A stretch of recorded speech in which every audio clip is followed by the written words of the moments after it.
Une fois que vous avez repéré un appel sur le portail du participant, vous avez repéré l'appel, vous l'avez sélectionné, vous attaquez donc la lecture de l'appel. Donc concrètement, comment ça marche? Juste avant de rentrer dans le fonctionnement des appels de la Commission européenne, comment ça fonctionne? Donc la Commission adopte et publie des programmes de travail qui couvrent plusieurs années de la programmation. Donc par exemple, on a eu un premier programme de travail qui a couvert l'année 2014-2015. Aujourd'hui, on est dans le programme de travail qui couvre 2016-2017 et on aura donc le prochain programme de travail qui couvrira 2018-2019 et il y a encore et peut-être 2020 où il y a encore une incertitude sur la dernière année de la programmation. Donc les appels à propositions définissent les domaines thématiques, précise les critères qui doivent être respectés, les actions financées, donc qu'est-ce qui est attendu réellement comme type de projet, donne des informations sur le budget disponible et la date limite pour soumettre le projet, donc votre proposition. Ici, un petit récapitulatif du fonctionnement en fait, des différents programmes de travail de la Commission européenne. Donc le Horizon 2020, c'est un programme pluriannuel 2014-2020 avec donc des programmes stratégiques. Donc le programme stratégique, c'est un peu le chapeau, l'introduction à tous les différents programmes de travail des différentes thématiques et programmes d'Horizon 2020. Et donc, comme je vous le disais, il y a donc des programmes biannuels.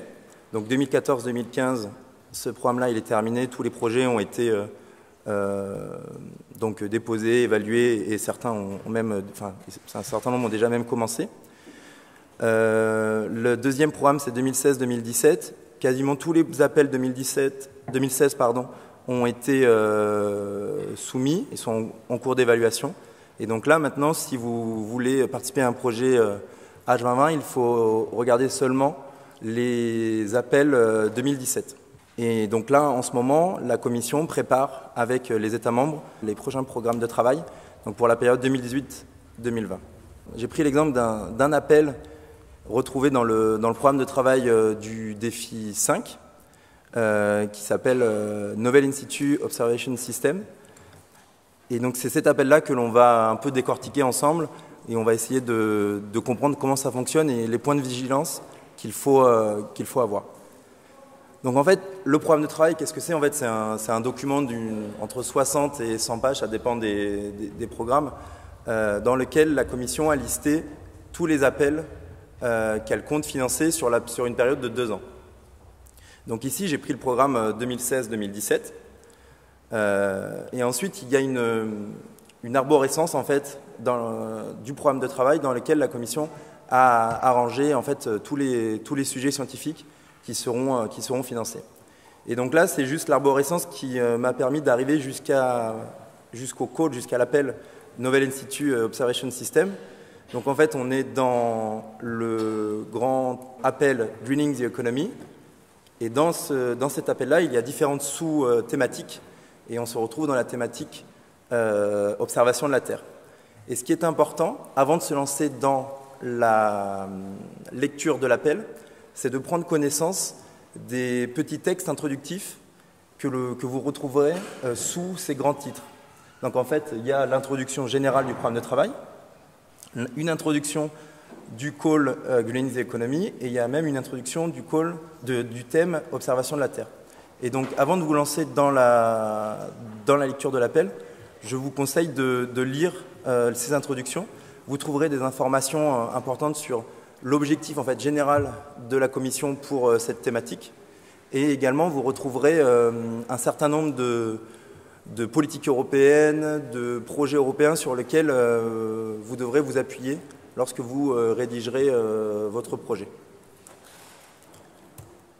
Ici, j'ai simplement copié-collé quelques paragraphes de l'introduction du thème observation de la Terre pour vous donner quelques exemples, comment en tout cas sont formulées les introductions. Donc souvent, on retrouve l'objectif général du thème et ensuite la Commission donne des éléments en fait, essentiels un cadre en fait, réglementaire législatif qu'il faut prendre en compte lorsque vous rédigez votre projet. Et donc là, par exemple, sur un call, sur les appels observation de la Terre, il faut forcément faire référence à Copernicus et voilà, à ce genre d'initiative. Donc là, maintenant, on est vraiment dans le call. Ici, j'ai donc copié-collé quelques parties, c'est simplement des extraits de l'appel Novel In-Situ Observation System. Donc ce que je vais dire sur cet appel, c'est correct pour tous les appels d'Horizon 2020. Ils sont tous structurés de la même manière. Ils sont composés, il y a trois grandes parties. Le Specific Challenge, le Scope et les impacts. Et ça, c'est l'architecture que vous retrouverez dans tous les appels de la Commission européenne.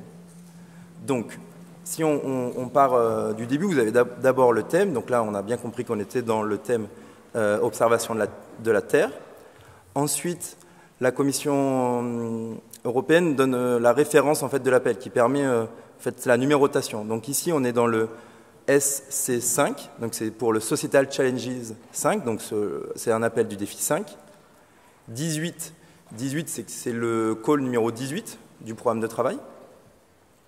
2017, c'est important parce que ça veut dire que ce call sera financé en 2017.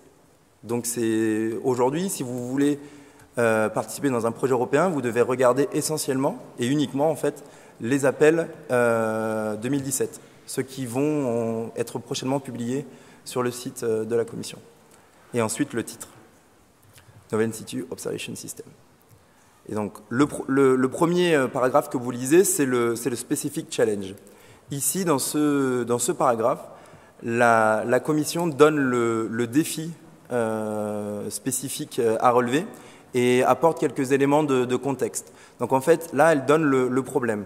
Voilà, on a ce problème et votre projet devra répondre au problème énoncé par la Commission. Ensuite, vous trouvez le périmètre de l'action, le scope. Donc là, en fait, c'est un peu le cahier des charges de votre projet. Vous allez devoir répondre à chacun des points qui sont demandés dans le scope.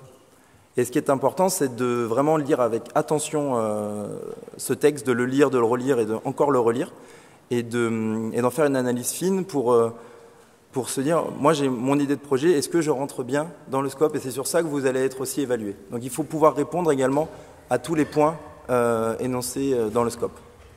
Et enfin, vous trouvez un paragraphe sur les impacts, expected impact de votre projet, donc les impacts attendus en lien avec le défi et votre appel. Et donc en fait, généralement, c'est une liste d'impacts, de bullet points.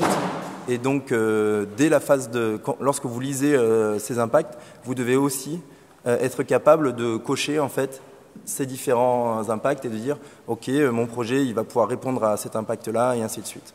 Et enfin, vous avez des informations sur le type d'action et le budget des projets attendus. Donc ici, par exemple, c'est un projet de recherche et innovation. Donc, en fait, aujourd'hui, on a décidé de ne vous parler que des projets de recherche et innovation. Il y a différents types de projets, mais on va se concentrer sur ce type de projet qui est en fait le projet collaboratif basique, avec donc un consortium où on va mener des activités de recherche. C'est le plus courant, on va dire, dans les programmes d'Horizon 2020. Juste quelques informations, mais on y reviendra, je pense, cet après-midi. Les actions de recherche et innovation sont donc des projets collaboratifs qui sont remboursés à 100% des coûts directs. Donc tout est remboursé. Et ensuite, la Commission donne quelques éléments par rapport au budget attendu.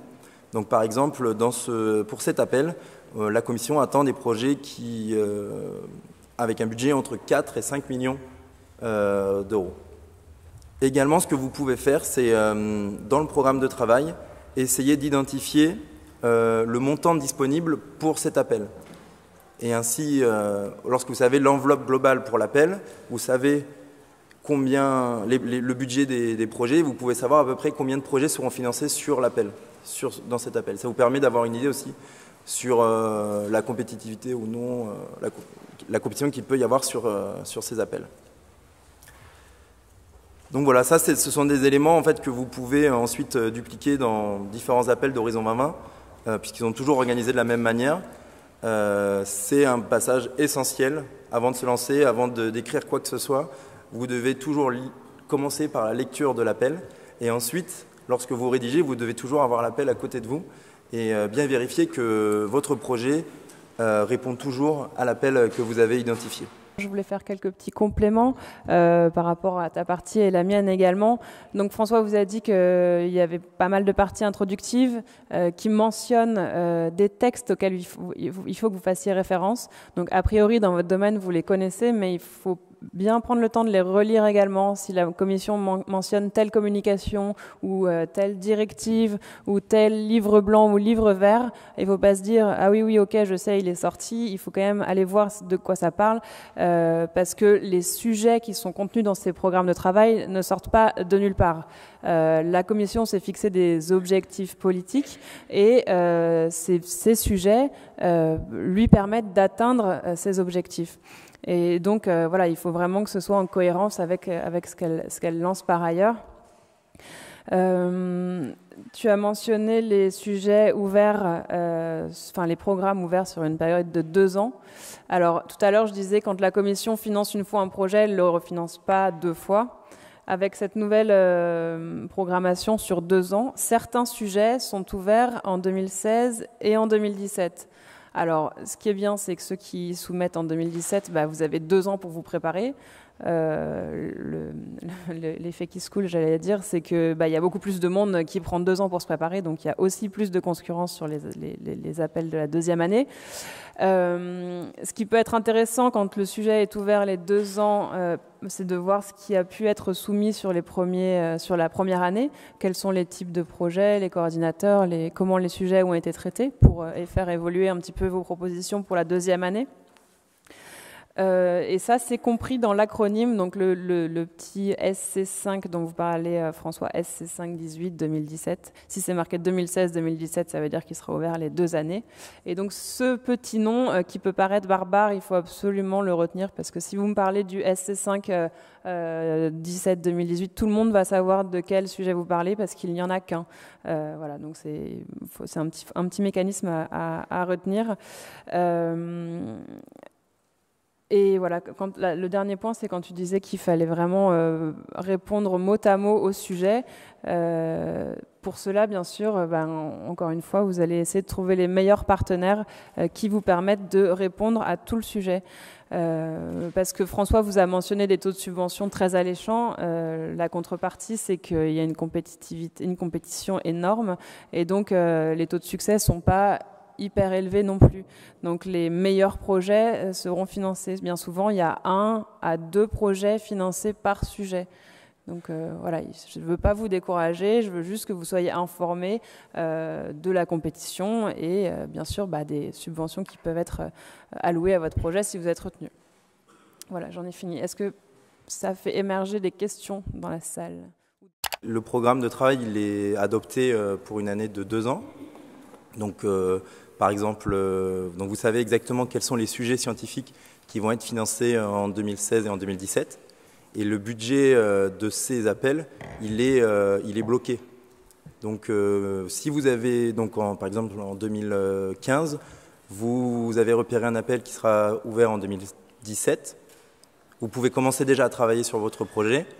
Et il y a très peu de chances que cet appel disparaisse ou que le budget de cet appel soit ensuite positionné sur un autre appel. Donc il n'y a pas de risque, on va dire, en tout cas important, sur la disparition d'un appel ou un budget qui serait réduit sur une ligne spécifique. Quand ce sont des appels qui sont vers 2016-2017, il y a ensuite, dans le corps de l'appel, il y a deux paragraphes, un qui concerne plutôt l'appel 2016 et un qui va concerner plutôt l'appel 2017. Et ensuite, quand vous regardez dans les tableaux récapitulatifs où on a les budgets de chacun des appels, vous verrez qu'il y a un montant qui est attribué pour 2016 et un montant qui est attribué pour le même call pour l'appel 2017. Généralement, il y a 1 ou 2 projets qui sont financés par appel. Et ça, en fait, vous pouvez le vérifier s'il y en a 1 ou s'il y en a 2. C'est en essayant de retrouver le budget, le montant attribué à une ligne d'appel. Donc, par exemple, ça, cette information, vous ne la retrouvez pas dans le corps de l'appel. Vous devez la chercher un peu plus loin dans le programme de travail. Il y a des tableaux qui récapitulent exactement pour chaque ligne d'appel le montant disponible. Donc, par exemple, sur cet appel, je ne l'ai plus en tête, mais on peut imaginer que la Commission a attribué pour l'appel SC518 10 millions d'euros en tout. Et donc, on peut imaginer que si on a des projets qui sont entre 4 et 5 millions, qu'il y aura 2 projets financés en 2017 sur cet appel. C'est assez variable en fait. Ouais. Certains sujets indiquent le nombre de projets qui seront financés. Et pour d'autres sujets, la commission dit il y a 15 millions, mais ce sera à partager entre ce sujet et ce sujet-là. Donc après, c'est un petit peu des calculs d'apothicaire pour voir si il y a un nombre de projets qui a été précisé pour celui-ci ou pour celui-là, de faire des divisions. Voilà.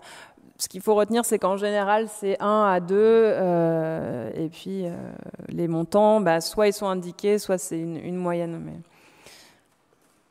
c'est pas précisé pour tout le monde parce qu'elle veut se laisser une marge de manœuvre sur la sélection des projets. Alors la commission lance, alors ça dépend des années, ça dépend des choix. Les petits pays, les gros pays n'ont pas les mêmes avis sur ces appels en une étape, en 2 étapes. Les gros centres de recherche et les entreprises n'ont pas les mêmes avis. Donc c'est assez variable. De toute façon, comme vous l'a dit François, c'est indiqué dans le sujet si c'est un appel en une étape ou en 2 étapes. Qu'est-ce que ça veut dire ? Les appels en une étape, vous soumettez tout votre projet avec tout votre consortium, avec tout votre business plan. Tout est soumis à la date indiquée à 17h heure de Bruxelles, 17h01. Vous n'êtes pas dans les clous, vous ne serez pas évalué. Donc ça me permet de vous rappeler de commencer à rédiger sur ce fameux portail du participant et de sauver des brouillons au fur et à mesure parce qu'au moins vous n'avez pas tout à faire à la dernière seconde. Il y a des appels qui sont dits en 2 étapes. Ça veut dire que vous allez soumettre un premier pré-projet dans lequel vous allez décrire votre idée, vous allez démontrer comment vous allez constituer votre partenariat. Vous pouvez déjà mentionner des partenaires dans ce pré-projet. En général, c'est une dizaine de pages. Et si vous êtes sélectionné, donc il va y avoir une première évaluation. Si vous êtes sélectionné sur cette première étape, vous serez invité à soumettre en 2e étape. Et là, il faudra soumettre la proposition entière avec tout le consortium et voilà, tout votre projet bien ficelé. Et là, il y aura une 2e étape d'évaluation. Et c'est à la fin de cette 2e étape que vous serez sélectionné ou non. Oui, juste pour compléter, en fait, la première étape, si vous voulez participer à ce projet, vous êtes obligé de répondre à la première étape, vous ne pouvez pas la sauter et aller directement à la 2e. Donc il faut d'abord commencer par la première étape. La première étape, c'est 10 pages. Vous allez simplement décrire le début du dossier, donc ça va simplement être l'excellence en fait de votre projet on en parlera un peu plus tard. Et vous faites l'excellence et vous répondez à le premier point de la section impact. Ça c'est dans les 10 pages. Et vous fournissez le consortium. Donc c'est à peu près tout ce que vous faites dans la première étape. Et si vous êtes sélectionné pour la 2e étape, là vous devez soumettre le dossier complet. Et donc là c'est 70 pages, le budget, tous les partenaires, enfin voilà. Et donc là c'est le dossier complet. La commission dit qu'on peut modifier les partenaires. En revanche, il vous faudra démontrer que le partenaire qui remplace, entre guillemets, est justifié, qui reprend exactement les tâches que vous aviez prévues. Et voilà, il va falloir justifier de sa pertinence et de son excellence dans le projet. Et vous pouvez même apporter quelques modifications dans le texte que vous avez soumis, dans les 10 premières pages que vous avez soumis. Vous pouvez également le modifier un peu, à la marge.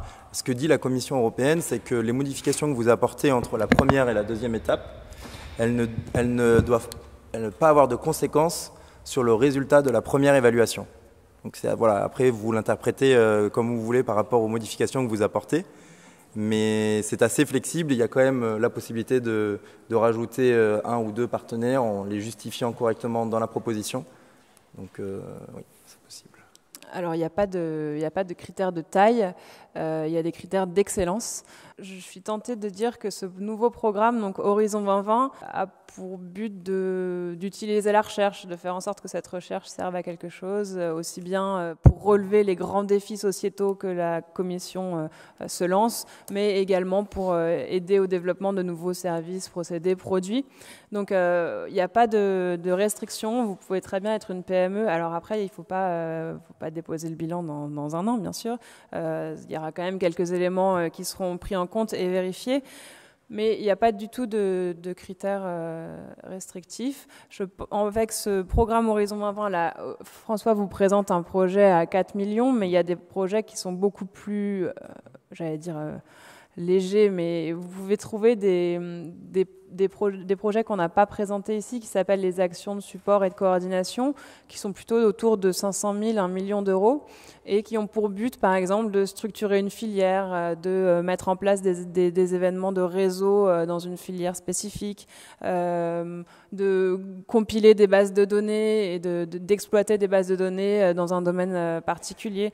Et je pense que Horizon 2020, alliant la recherche, l'innovation et les enjeux de société, permet d'impliquer des collectivités beaucoup plus qu'auparavant, des organismes et des instituts qui n'étaient peut-être pas impliqués sur le 7e PCAD, qui était vraiment beaucoup plus recherche et développement et moins en lien avec la société. Alors ça, typiquement, c'est des choses que nous, on peut évaluer avec vous, regarder votre proposition et regarder ce qu'il y a dans le sujet en tant que tel. Et je ne peux que vous inciter à prendre contact, si vous êtes du CNRS, avec la cellule Europe, parce qu'il y a des cellules Europe. Et donc, d'ailleurs, il y a Laura qui est de l'autre côté, qui fait partie de cette cellule Europe du CNRS. Et donc, leur job, c'est aussi de vous accompagner dans le montage de projet et de vous dire, là, OK, on y va, ou là, non, on n'est pas du tout, il nous manque tel critère. Et ça, vous avez des gens qui peuvent vous accompagner aussi bien dans les cellules Europe, universités, centres de recherche, mais également dans les pôles. Il y a des compétences qui commencent à se développer au niveau des régions aussi. Il y a beaucoup de régions qui mettent en place des cellules d'appui au montage de projets avec des personnes spécialisées. Donc c'est notre job de vous aider aussi à dire là oui, vous rentrez dans le scope et en plus vous cochez toutes les cases, donc tous les critères nécessaires, ou là non, il vous manque tel ou tel partenaire, et à ce moment-là on peut aussi vous aider à aller chercher ce partenaire, le partenaire manquant ou la compétence ou l'entité qui va bien dans les réseaux au niveau européen. Mais c'est pour ça que François en parlait, il faut, même si ces appels sont lancés sur 2 ans, il faut commencer à travailler et à réfléchir au sujet 6 mois à l'avance et commencer à constituer son partenariat et voilà, travailler ensemble sur ça. Ça, c'est typiquement ce que font les cellules Europe dans les instituts de recherche ou universités, de vérifier avec vous si votre idée de projet est en adéquation avec l'appel que vous visez. Et si on se rend compte que, par exemple, il manque peut-être un partenaire du secteur non académique pour renforcer une partie, c'est là où on peut vous aider donc à trouver ce partenaire, à lancer des recherches de partenaires sur différents outils, sur le site de la Cordis Recherche de partenaires, sur LinkedIn, par le biais des réseaux de PCN. Donc voilà, il y a plusieurs canaux que l'on peut utiliser pour vous aider à avoir le consortium le plus pertinent par rapport à l'appel et augmenter vos chances de réussite à cet appel.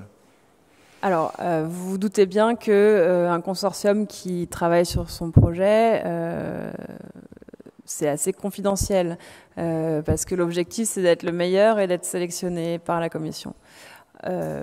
En revanche, il arrive, comme vous le dites, qu'il manque un partenaire ou qu'il manque une compétence spécifique pour compléter le projet. Et là, il y a les 2 sites. Donc là, vous êtes sur l'énergie, vous plus spécifiquement. Il y a le site SI-Énergie 2020. C'est le site des réseaux de PCN européens. Et donc là, nous, dès qu'on reçoit et que le partenaire ou le coordinateur nous dit OK, soit nous publions sa recherche de partenaire sur ce site-là, soit vous pouvez le faire directement et donc publier votre profil et de dire « moi, je suis intéressé par ce sujet-là, je propose telle compétence ». Et alors, certains projets, ça fonctionne très bien. Les partenaires, les coordinateurs reçoivent plusieurs demandes de partenaires. certaines fois ça ne fonctionne pas. Ça c'est encore une fois la richesse et la difficulté du réseau, c'est qu'on ne sait pas comment ça va répondre et qui va répondre. Mais encore, comme je le disais tout à l'heure, il faut vraiment se rendre visible au maximum et donc investir du temps sur la rédaction de vos profils que vous pouvez poster sur la base EN dont je parlais tout à l'heure, sur ces 2 sites de PCN européens et indiquer dans quel topic a priori vous pouvez vous positionner, quel sujet vous pouvez vous positionner. Parfois, il y a des appels où la commission dit il y a deux grandes thématiques et elle dit soit vous vous positionnez sur une de ces thématiques et donc vous répondez par exemple qu'au petit a ou qu'au petit b, et parfois elle dit aussi vous pouvez combiner, prendre un peu du a et un peu du b. Donc c'est assez large, mais c'est suffisamment bien écrit dans la proposition pour ne pas avoir de doute lorsque vous vous lancez, à savoir si vous devez vous concentrer que sur une partie de l'appel ou si vous devez répondre à tous les points. En revanche, si rien n'est mentionné ou si la commission mentionne vous devez répondre à tous les points, vous ne posez même pas la question. Il faut que tout soit couvert. Sinon, il y aura quelqu'un d'autre qui aura tout couvert et vous serez 3e ou 2e, je ne sais pas. Mais donc pas retenu. Donc si rien n'est mentionné ou si la commission écrit vous devez prendre en compte tous les points, il faut le faire. Il faut le faire. Pas que vous, le consortium. Le consortium devra répondre à chaque point du sujet. Alors, on a beaucoup parlé des cellules Europe, des centres de recherche, des universités, des pôles de compétitivité. Et là-dedans, on n'a pas trop parlé des entreprises, notamment des PME. Donc, c'est surtout les entreprises qui peuvent être aidées par BPI France, notamment, qui a ce qu'on appelle une aide au partenariat technologique. Et donc, c'est une aide financière qui peut vous aider à financer le montage de votre projet, donc délégué à un consultant spécialisé la phase de montage et de dépôt de ce dossier. Donc là, c'est une aide financière proposée par BPI. Si des personnes sont intéressées, on vous donnera les contacts du PCN PME, donc, qui est basé chez BPI. Pour les centres de recherche et les universités, je pense que des aides peuvent être mobilisées, mais là, il faut plutôt se tourner vers la région. Là, on est dans un programme qui s'appelle Horizon 2020 et qui réunit, en tout cas sur les défis sociétaux qui nous concernent, les acteurs de la recherche, de l'innovation et de la société. Ce sont des défis sociétaux. L'objectif est de répondre ensemble à des défis sociétaux et d'impliquer plusieurs pays européens parce qu'on est dans un projet collaboratif européen. L'objectif de la Commission, c'est qu'il y ait vraiment une valeur ajoutée au niveau de la communauté, que ce soit en termes de création d'emplois, de développement du vivre ensemble, donc je dirais maintenant c'est incontournable dans les défis sociétaux. Et encore plus quand c'est écrit. C'est comme les points de tout à l'heure. Si c'est pas mentionné, il faut quand même le faire. Et si c'est en plus écrit, il faut surtout pas y couper. Oui. Et par définition, tous les appels H2020 et dans les défis la réponse, elle doit être interdisciplinaire et intersectorielle. Donc ça fait partie de... Vraiment, c'est le cahier des charges, c'est ce qui est attendu par Horizon 2020 et c'est ce que la Commission essaye de vraiment promouvoir. Il n'y a pas de points de contact coopération internationale comme on peut retrouver des points de contact environnement, énergie, sur les différents défis d'Horizon 2020. Par contre, il y a quelqu'un au ministère, qui s'appelle donc Olivier Stéphane, qui s'occupe de suivre un peu toutes les activités de coopération internationale dans Horizon 2020. Et donc, dans Horizon 2020, la nouveauté par rapport au précédent programme, où on avait un programme dédié à la coopération internationale qui s'appelait le programme INCO, dans le 7e PCRD, ce programme a disparu.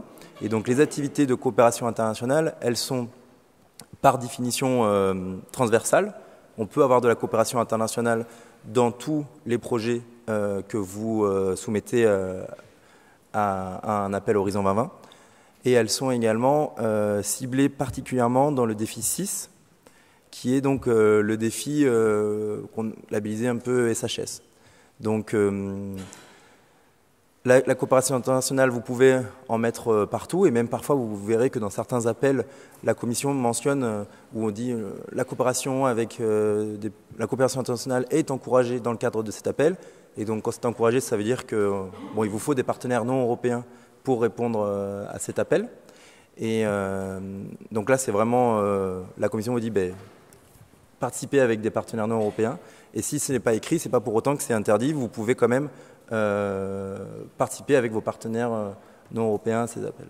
Et donc le référent au ministère, c'est Olivier Stéphane, qui anime un petit groupe de travail sur la coopération internationale. Ouais, on n'est pas rentré dans le détail des critères d'éligibilité et des partenaires mobilisables, mais vous avez donc les pays européens ainsi que 13 ou 14 pays associés. Vous tapez pays associés sur Google, vous trouverez tout de suite la liste. Pas ici parce qu'il n'y a pas de Wi-Fi, mais en rentrant. Et donc ces partenaires, enfin ces pays associés sont éligibles au même titre que les partenaires européens parce qu'ils cotisent au fonds au pot commun et donc sont éligibles dans les projets. Il y a également ce qu'on appelle les pays de la coopération internationale, donc il y a un certain nombre de pays d'Afrique, d'Amérique latine, d'Asie qui sont éligibles au programme au même titre qu'un partenaire européen. Et vous pouvez également impliquer des pays tels que les États-Unis, le Japon. Par contre, eux devront trouver leur propre financement. Et dans tous les cas, il vous faudra justifier de l'importance de ce partenaire et surtout, il vous faudra justifier que vous n'êtes pas capable de trouver compétences égales au niveau européen. La Commission est pour le financement des meilleurs projets, donc des meilleurs partenariats. Donc si vous montrez que dans ce domaine, seul ce partenaire américain a la compétence nécessaire pour répondre au sujet, très bien, elle ne sera pas contre. En revanche, si vous mettez ce pays-là parce que vous aimez bien aller en vacances, ça passera pas trop, quoi. Voire pas du tout. Donc tout est ouvert du moment que c'est justifié. On le verra par la suite. C'est la même chose pour le projet, les coûts, les partenaires. Tout doit être justifié. Voilà. On va faire une petite pause, sinon on va continuer toute la matinée d'une traite. Donc je vous laisse prendre un café. On revient à 11h15, s'il vous plaît, pour la deuxième session. Merci.